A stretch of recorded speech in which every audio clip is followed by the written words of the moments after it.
In this video, I'm going to go over the basic setup for our brand new Vet Pocket. So as you can see, it's a small, compact type multi-parameter monitor. As you can see, it's kind of like the size of my hand. It's not too big that it takes up a huge kind of bench space, but it is big enough that you get a reasonable amount of parameters monitored. Before I get into that, actually, I just wanted to say that it comes in this super cool, soft suitcase, so you can keep storing it away instead of kind of having it out or not having like a suitable storage case. I think this is super handy to use in clinic. So it's very kind of compact, it's nice and light that you can move it around. All of our attachments are here on this side, and we've got our cords. So I will show you how to connect them all in and get it started. So I've got all my cords out at the moment. So I've got temperature probe, blood pressure tubing, SpO2 with a nice little clamp on there, and we've got our ECG. So I've got 3 cords on there at the moment. And so I'm going to just start to attach these to the monitor. So temperature, I'm just going to grab my temperature probe and click that in like that.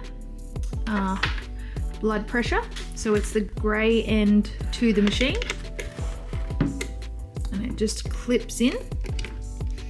Hard to do with one hand, but we will get there, and we got there. So that's nice and snug. And then we've got our SpO2, which is the grey, similar. Just slide it around until the grooves match up and just click that in like that. And then we've got our ECG, which is a nice big large plug, just lining that one up there. All of our parameters monitored. The only thing that we don't have here is capnography, which is an additional extra that can be added to the Vet Pocket. But these are just kind of the vitals for this machine at this stage. Now to start, this is just a demo machine, so this is one that we would kind of send out to a clinic in the meantime while they're ordering a machine in, or if they had a machine that needed a service or one that has broken and needs repair. So this one is just a demo that I'm showing you here. So on button down the bottom is this nice orange button. Hold that down for a couple of seconds and the machine should start to boot on. And here we are. It's a nice kind of clean screen. There's a little bit of shadowing here because of the light, but you can kind of see that everything is kind of easily viewed here. So we've got in the red down here, we've got blood pressure, we've got respiratory rate, oops, and we've got SpO2, and we've got ECG here as well. So to start your blood pressure, we've got the usual non-invasive blood pressure button, so you would press that and your blood pressure would start to monitor. With all the other kind of parameters, once you've attached them to the patient, they will start to read here. If you wanted to silence the machine, if the machine is, you know, alerting to you and you just wanted to silence it for now, you could just press silence. If you wanted to freeze the machine so you could kind of keep the results up, if you've got a certain like ECG pattern that you wanted to show and just kind of record, you could press freeze. If you want to head to the menu, we could press menu here.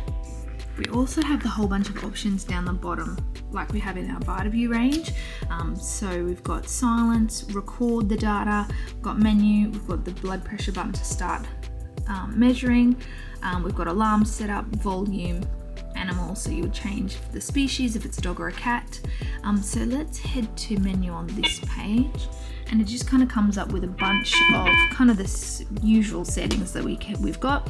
So we've got alarm setup, review, setup interface, recorder setup, event setup, measurement setup, calculation, maintenance, and to change the language. If we wanted to go to animals, we can go to, we can change the sex from male to female, vice versa. If we wanted to change the type of animal, like the sizing, we've got little, middle, or big. So it's a small, medium, or large, really. Update the animals, clear, yes. If we wanted to go back to menu, and we wanted to go to alarm setup. So it's got, here's probably the most important kind of menu settings that we can look at. So ECG alarm setup, you can kind of change the parameters there if you need to. SpO2. Oops. It's the same. You can adjust them, you can turn them off, on or off as well. Temperature alarm setup, the same, you can change the highs and lows. Blood pressure, you can change the highs and lows of your systemic, diastolic and mean. And your respiratory alarm as well, you can turn it off or on, and you can change the highs and lows of it. Another way to kind of toggle through the menu here as well, on the side, instead of using the touch screen, you can scroll through. So if I'm scrolling on there, it will scroll through the menu items. If I want to exit, just press the X. Then coming back to the screen, we've got alarm setup. It takes you back to that same menu.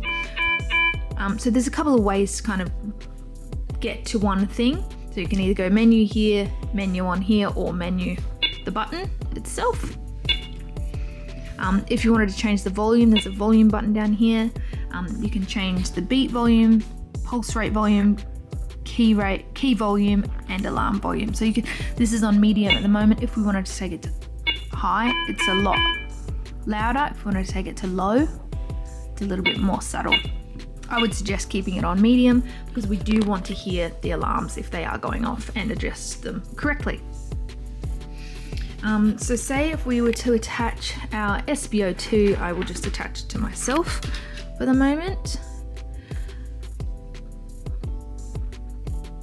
So SpO2 is here, and you can see it's already starting to read, and keeping in mind that my finger is not like a mucous membrane, it isn't kind of the most moist type of texture where we would put a probe, and it's already got a reading. So we're at 100% and pulse rate is at 72. So I'll take that off now. We've got the ECG cords that you would attach as well, making sure that you're using a conductor when you're attaching that onto your patient. And then you've got your blood pressure as well, making sure that you're attaching the correct blood pressure size.